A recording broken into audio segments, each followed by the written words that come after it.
All right, and we're back for another episode of the Lakers Fast Break podcast. It's Gerald Glassford coming right back at you here from Lakers Fast Break.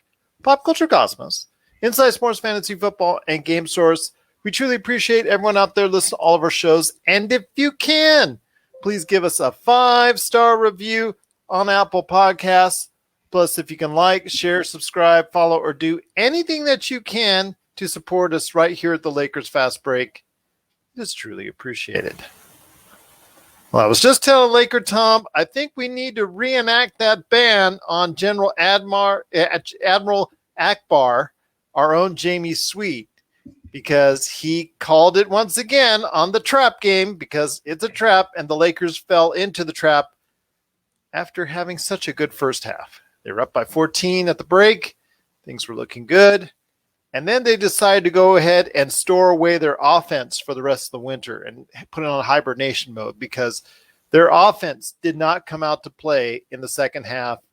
But still, they had a chance to win the game after a LeBron James bucket and had a chance to win it in regulation with a free throw. One free throw. And unfortunately, he missed. And in overtime, the Washington Wizards took over and ultimately won the game in overtime, 127-124. A lot of mistakes, 8 turnovers by LeBron, just not where we need to see him, even though 31 points, 13 assists, 9 rebounds. He is, I just say he's right now looking very fatigued, and playing 43 minutes obviously doesn't help the cause. But a lot on his back right now, I know, so I don't want to be too hard on him. Kyle Kuzma, unfortunately, only 14 points today, 11 rebounds, great hustle on the boards, but still needed a little bit more offense. KCP must have heard from Tom because he did actually do pretty good today as far as shooting-wise.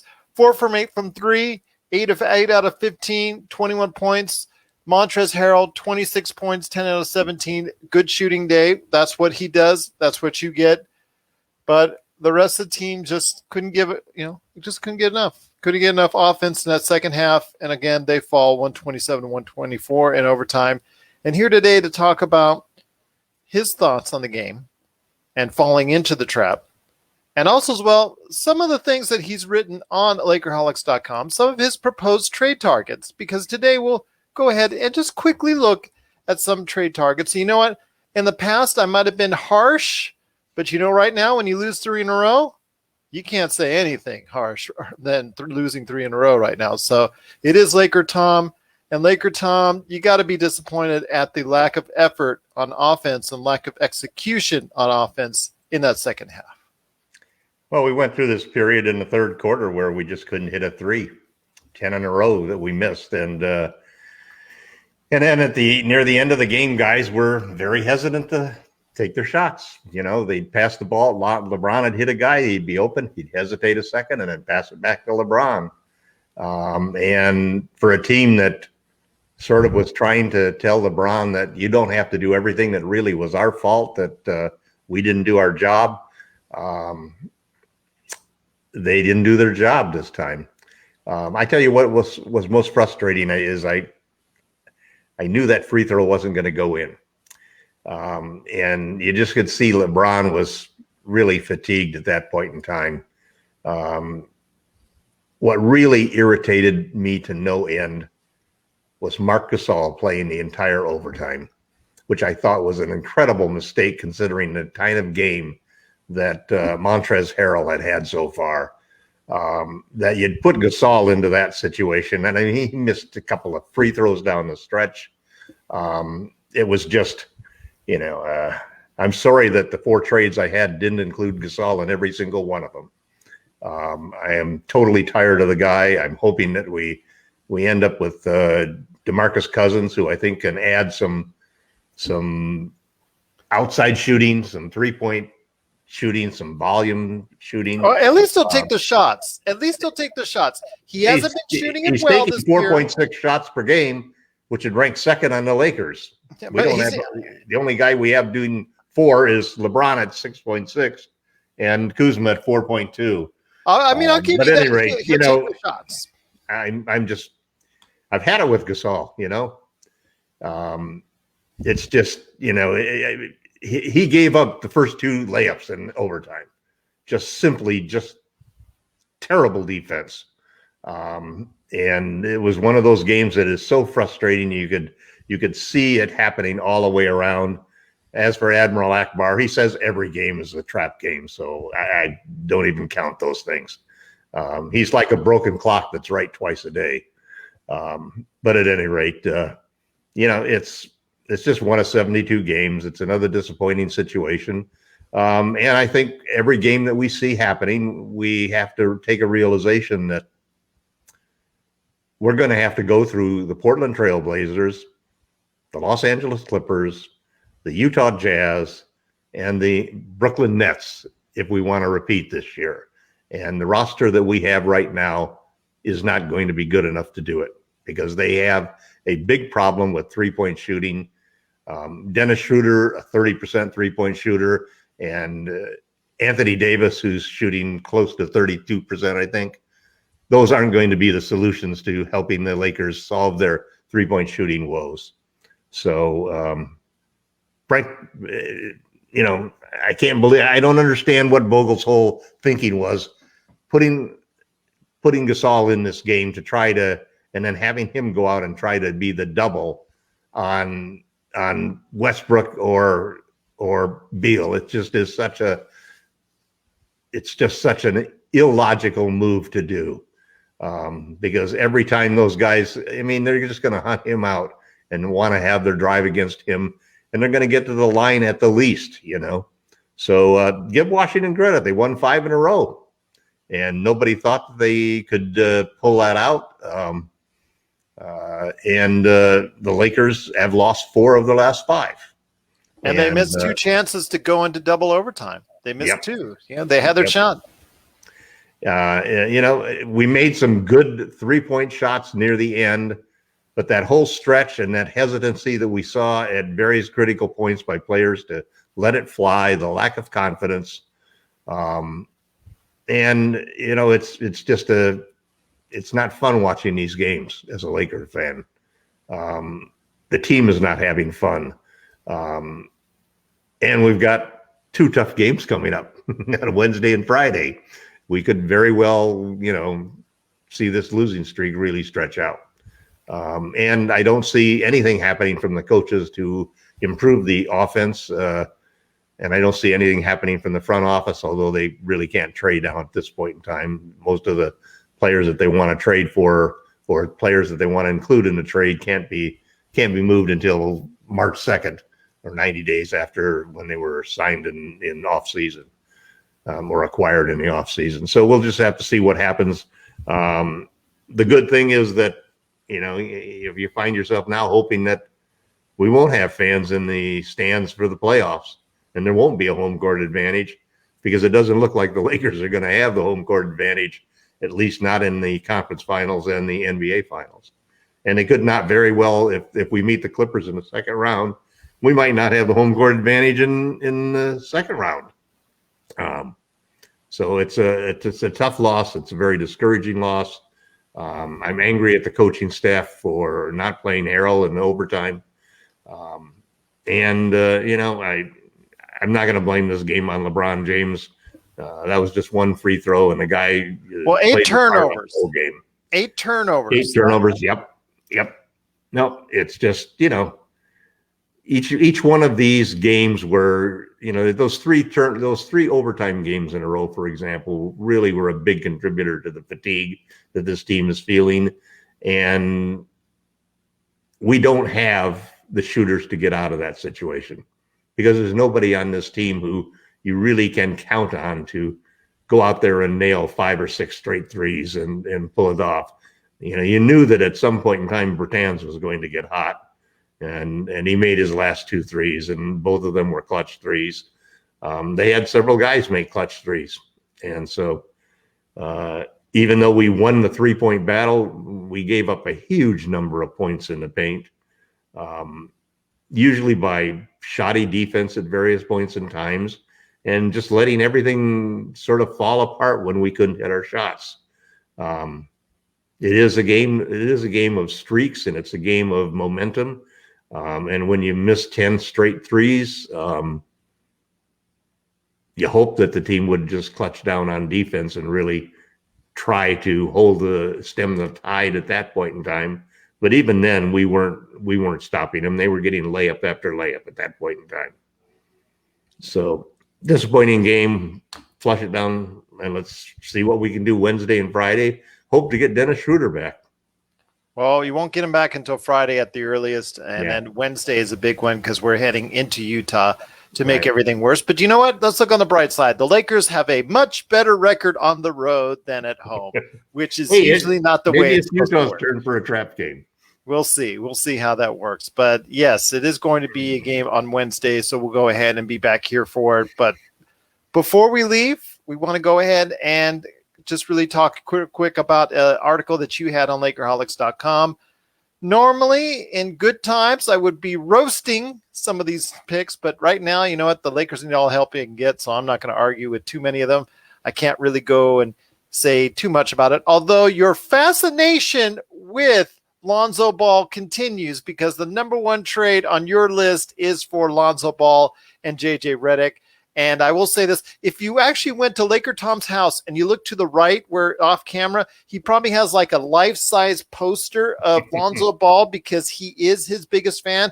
And he's probably got on the left of him like a rack full of BBBs. Actually, that's probably a collector's item right now. So you may want to keep on get to those. But yes, the BBB shoes, he's got that whole thing and the gear too. He's got the gear as well. You know, the warm-up gear. I've never bought a single thing from BBB. Okay. But I am a Lonzo Ball fan. Yeah, that you are. Unabashed per se, but no, you know, I mean, what it comes down to is that the Lakers take 30 and make 10 threes a game. They allow 30 shots and 10 threes a game. That works out to a 3-point differential of pretty much zero. And actually it's minus 2 points a game. The best defensive team, you know, allows 28 threes to be taken in a game and makes like 9 threes. So there's not enough. If you want to have a positive differential with 3-point shooting, you're not going to do it defensively because the Lakers are on top 5 defensive teams and against 3-pointers already. The problem is that the Lakers are 26th, 27th in offense, in making 3-point shots and in scoring 3-point shots. Their percentages at least before this game was 20th, but their actual number of threes that they take and the number of threes that they make is 26th or 27th. So the only area you really have to improve is to shoot more threes. And in fact, you're not even going to get much gain by hitting a few more threes because you really have got to take a higher volume of threes. And the problem is that the Lakers, other than LeBron, the Lakers do not have anybody who is in the top 90 3-point shooters in volume in the league. And it's a major problem that the team has. So the 4 trades I put out there were basically focused on bringing in guys who shoot 7 or 8 threes a game and shoot them at a good percentage. And almost all of the trades basically are designed to take care of the negative 3-point differential we have and get a lot more open shots. The formula for winning with LeBron James has always been surrounding him with high percentage, high volume 3-point shooters. Exactly what we have not done, you know, and it's been a real problem this year. We won the championship last year. I don't think the front office feels very confident that we're going to win it again this year. I think like most trades that are proposed by bloggers like us, like myself, generally don't have very much chance of happening. And most trades that the Lakers have done in the last couple of years with Rob Pelinka are sort of surprise trades where there's no rumors running around. It's the Lakers keep it pretty close to the vest. But there's some things that they can do, you know, and I think that one of the first thing is that you have to sign Boogie Cousins. Despite his lack of defense, he has size, and we need size at the center position right now. And Marc Gasol is not that answer. Cousins at least takes 4.2 threes a game, makes 35% of them, is not afraid to fire away from deep.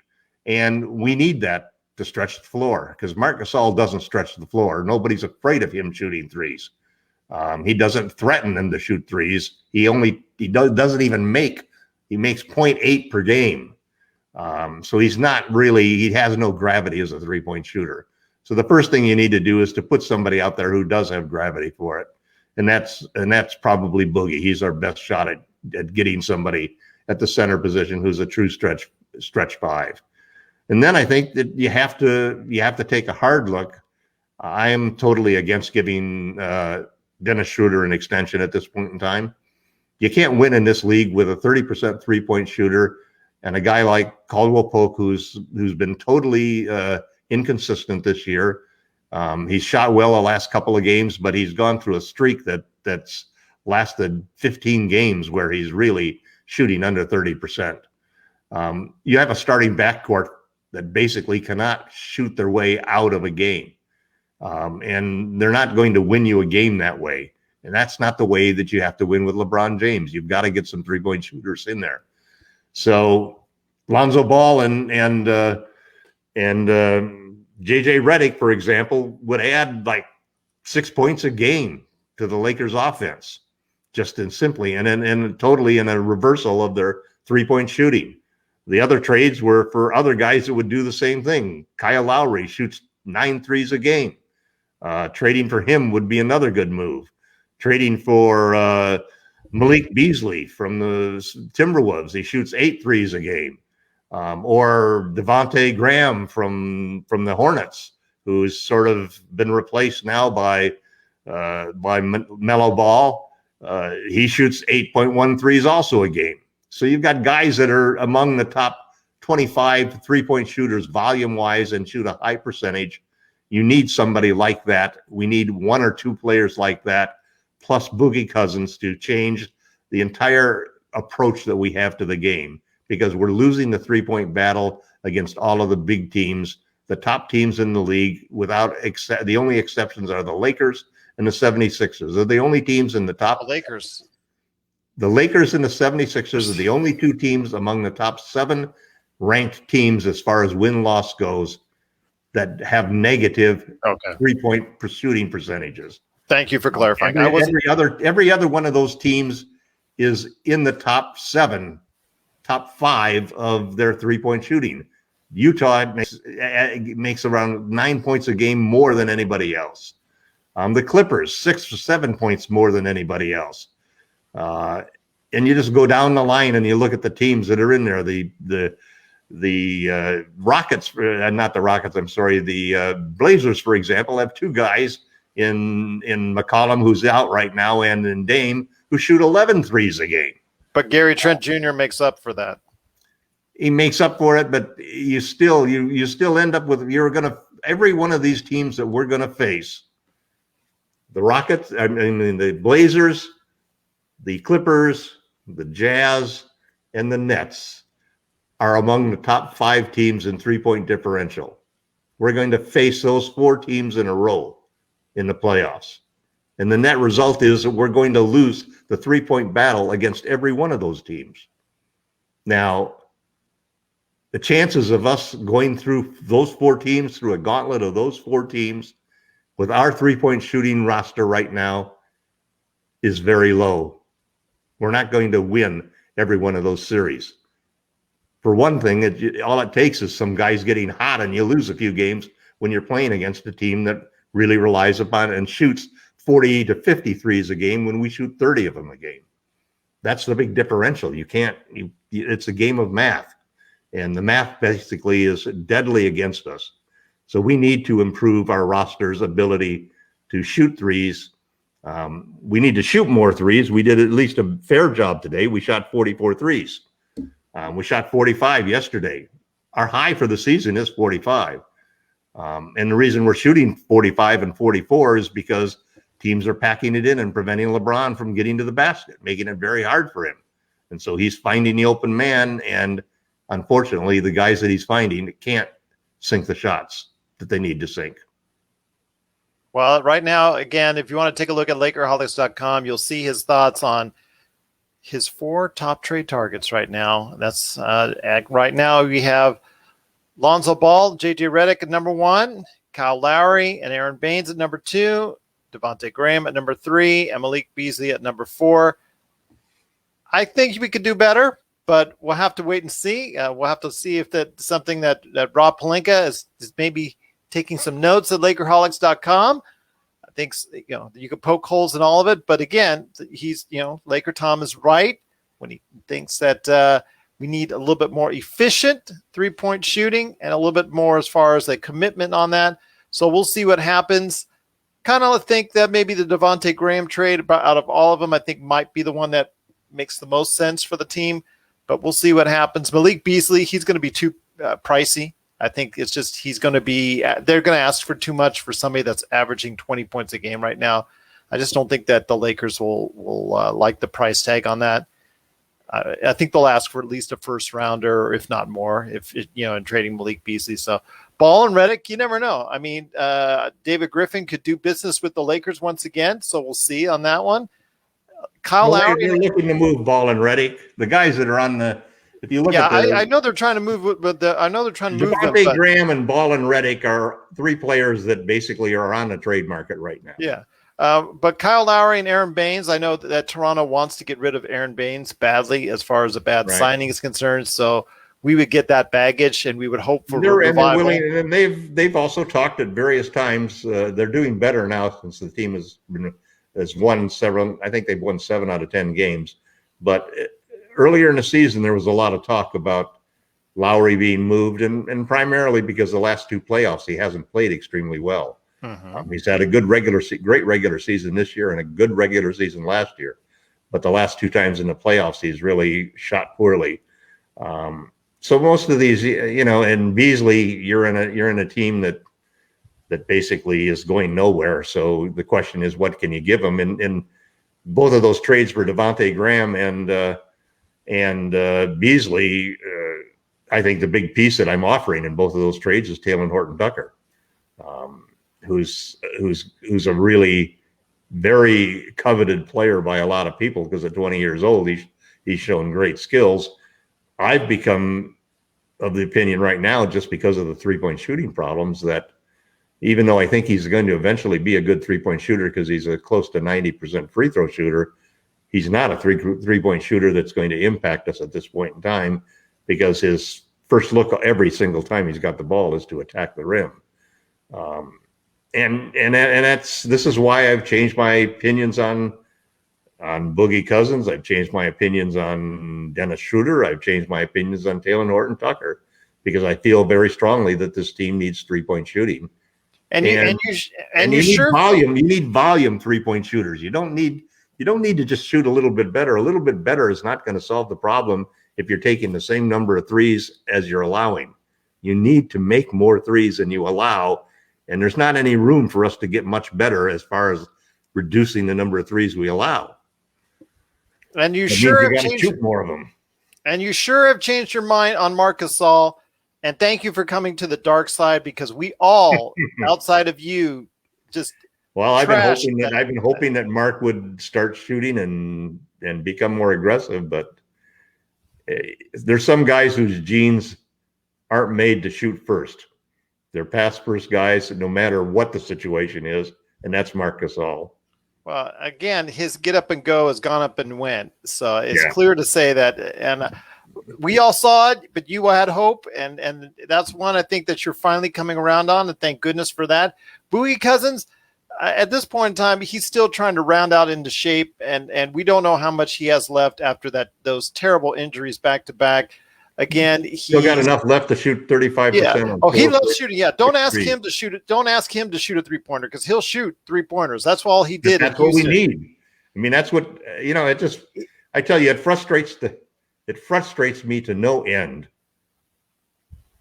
The people who constantly say our problem is, including yourself at times, that our problem is our 3-point defense. Our 3-point defense is in the top 5 in the league in every single category that you can look for. Our 3-point offense is bottom 5 in the league in every category you can look at. That's the problem. We just do not shoot enough threes. Or we might not. Even if they shot at the league average at 37%, it's still a problem that we don't take enough threes, because the teams that we're going up against in the playoffs are all teams that are taking 10 more threes than we take a game. Well, I will tell you this, there is still a problem with the three-point defense because of who you allow it to. Letting Bertans get in that late of the situation, allowing him to shoot those three-pointers, that is something that, again, comes down to proper coaching. So I disagree with you slightly on that because, again, I still think there's an issue on who you allow those three-pointers to. Yeah, of course, their three-point percentage overall, as far as what they defend, is good. But, again, it's all about who and when you go ahead and allow those three-pointers. I think there's still the problem wasn't the three-pointers that Bertans shot tonight. The problem were the three-pointers that we didn't make. It's a little bit of both, obviously, when you let them come back from back that far back as they were. So they only made 9 3-pointers. We made 15. Again, we have an 18-point advantage in the 3-point contest. Again, I'm not going to argue with you because, it's just something that, again, as to who you and when you shoot it, when you allow them to shoot it. With Bertans, make him drive every single time. It's pretty easy to go ahead and defend him if that's the case and you're making him do that. But it's still, the Lakers had a chance to tie the game. They had a chance to win the game. And just like what happened on Saturday, still, again, just not able to execute in that last minute to where we need it to happen. And LeBron looks tired.